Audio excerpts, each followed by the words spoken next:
Welcome to Greedfall 2 Early Access Mad Men review. Got the key from the publisher and played the game for about 10 hours. I still remember vividly the original and how it surprised me. It is a really good game, but not without some obvious weaknesses that are addressed here to an extent.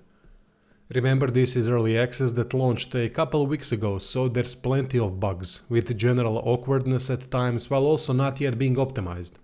I'll touch only on a couple of those since it is early access and it's unfair to judge easily fixable things that are almost certainly gonna get fixed and improved over time for the full release. Before we start, I have to do a Mad Men segment, a new thing in reviews where I touch on one or two things that made me mad for whatever reason. In Greedfall 2, unfortunately, one of the things is quite big and the main reason why I can't recommend early access at this point. I'll still give it a fair review, but I can't in my good conscience not warn my fellow bastards about it. Greedfall 2 in this early stage of early access may crash your Windows often. I thought that my PC was breaking down, so I took it to the shop to diagnose the problem and couldn't play or work for 2 days. At the shop they said everything was okay. I come home, turn the game on and bam, crashes again and again and again. Fucking hell, games crashing PC hasn't happened for me since Windows 98. With the bugs and this huge problem, I can't recommend the game. Wait a bit first. Not gonna touch the game anymore at this point because of it until it's fixed, which is why I have only 10 hours with it in total. Another thing that made me mad is the character creator. It's basically unisex. Look, I don't mind that there is an option to create females that look like males and vice versa.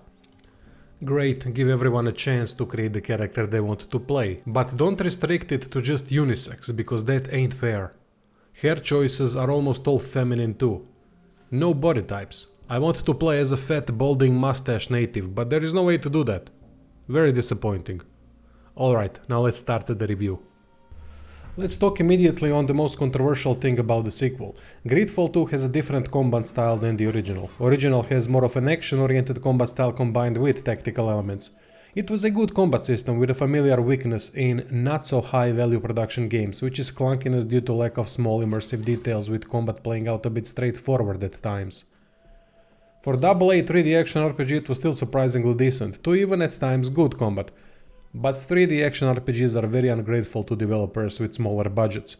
I've done a video on that in my Ramblings of a Madman series. Greedfall was also dancing on a thin line of action and RPG mix, which is a very difficult combat system combination to master. They did decent though. Greedfall 2 went into another direction to solve these problems with a simple adjustment. It is now a CRPG style combat like Dragon Age Origins. In my opinion, it is a good choice that can yield more positive results in the long run. Takes a bit to get used to it, but it does its job well. Read comments on Steam that it seems like people are very disappointed by this style.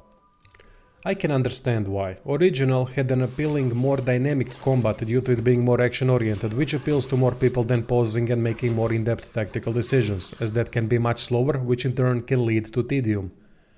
It felt a bit unique too, due to weapon and magic options.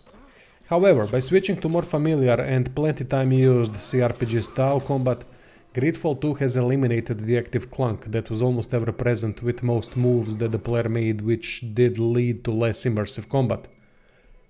Now focus is on controlling the whole party at once with the similar weapons, animations and effects from the original. So Greedfall feeling is still here, just in a different way. Big change, but in my opinion for such a studio, a better choice overall.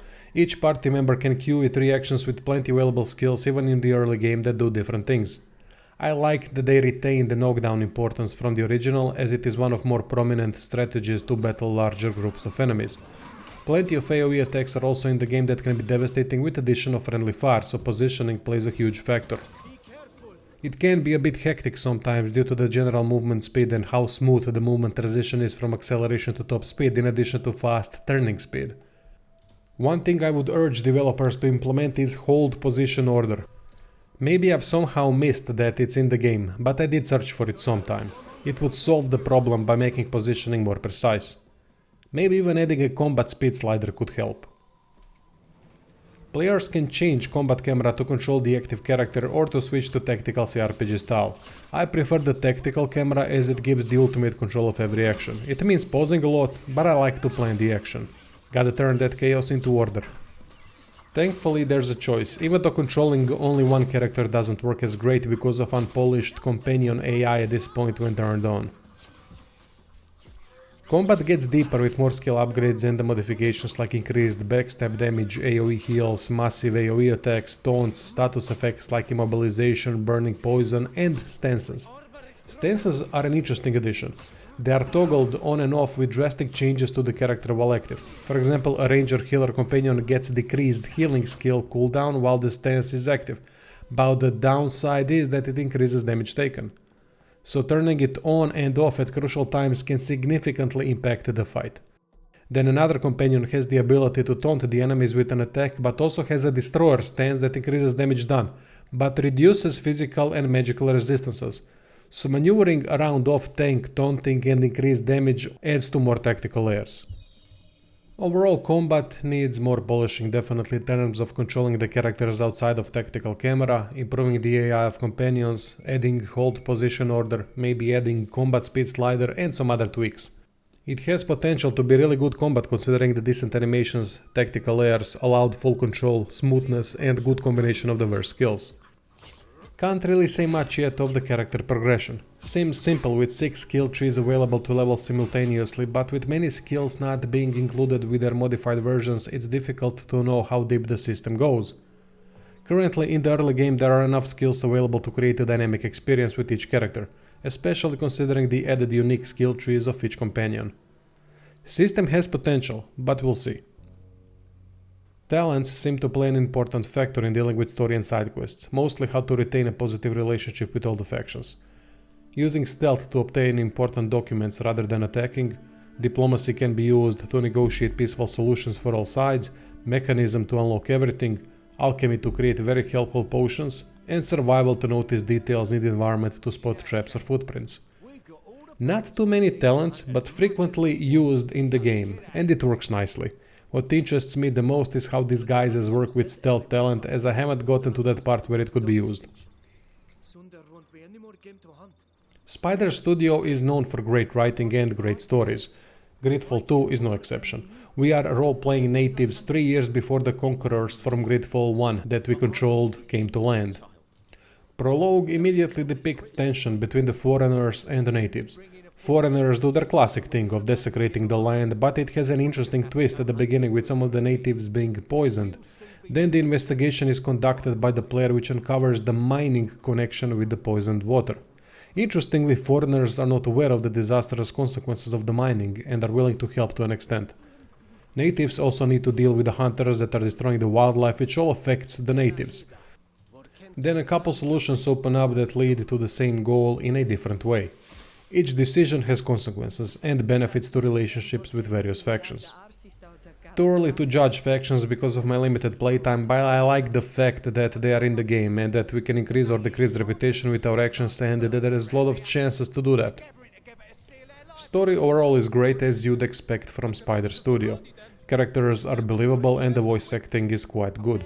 Dialogue could be a bit better as there are a lot of filler sentences usually at the beginning and the end of the conversations, but it's just a minor detail that doesn't affect a lot otherwise well-written dialogue that conveys fantastically. Lack of knowledge of the natives with new things such as iron jaw traps, lack of hunters' compassion, or bewilderment about the mine's influence on the rivers.